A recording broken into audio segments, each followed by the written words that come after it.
Welcome back to the Bearded Console Gamer, and today I'm going to be filling you in on all the newly announced details for the next-gen Metro Exodus update that's going to be coming to the PS5, Xbox Series X and Xbox Series S consoles later this year. And as always, don't forget, if you enjoy the episode, please remember to like and subscribe, as without the approval from internet strangers, I will quite literally wither away and die. And with that, let's get into the news. And let's start off with a quick recap for anyone unfamiliar with the games. The Metro franchise is a post-apocalyptic horror shooter/survival series in which you take control of silent protagonist Artyom, as he fights his way through the irradiated ruins of a dystopian Russia ruled over by the remnants of the Red Army, Nazis, and of course, an extensive cast of horrific mutant creatures.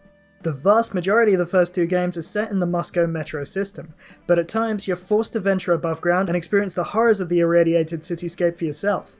In contrast, most of the third game is set overground, as you and a group of trusty comrades set out on a good old-fashioned Soviet road trip in a weaponized version of the Hogwarts Express.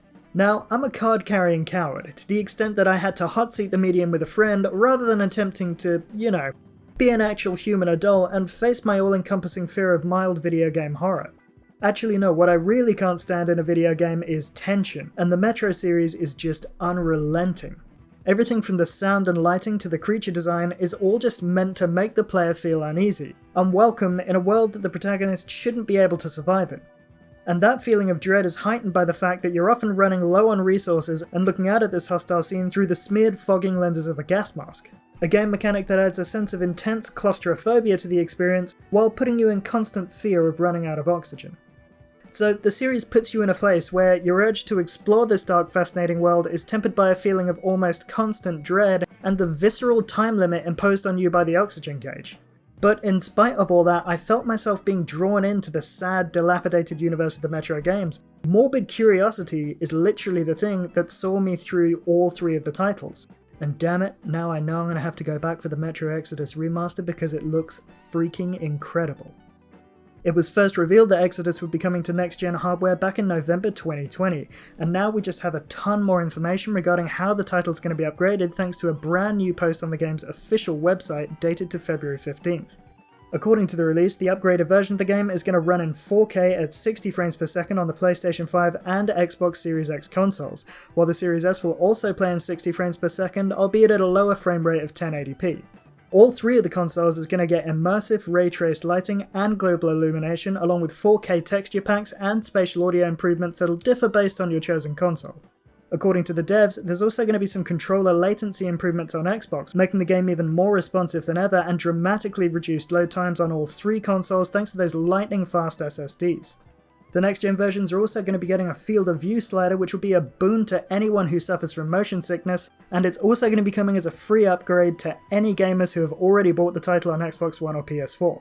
Furthermore, it's not just the main story that's getting the next-gen treatment. Both major pieces of DLC for Exodus, Sam's story and the two kernels, are also going to get all of those new upgrades. By the way, can we take a moment to talk about how impressive it is that the Series S Metro Enhanced Edition is going to keep pace with the features of the two more powerful consoles in every respect other than resolution? I mean, I was pleasantly surprised in November when they got Assassin's Creed Valhalla running on the console at 60 frames per second in performance mode, and now again we get Exodus at 60 frames per second plus all the other improvements and ray tracing. It's just another great reminder that there's a whole lot of powerful hardware lurking inside that unassuming little white box.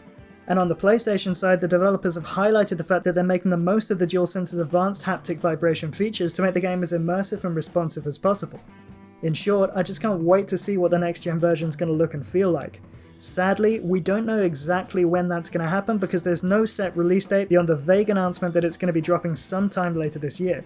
The silver lining to that though is that if you're new to the franchise, you've got time to go back and play the remasters of the first two games. They're both held up surprisingly well, and you're going to need a solid grounding in the history of the franchise if you're going to get the most out of the Exodus remaster when it finally drops. And with that sage piece of advice, I'm going to sign off. If you enjoyed the episode, please remember to subscribe, throw up a like, and hit that notifications bell to stay up to date with future content. I'll be putting up another video later this week to cover the Nintendo Direct that's taking place tomorrow, so be sure to check that out as well.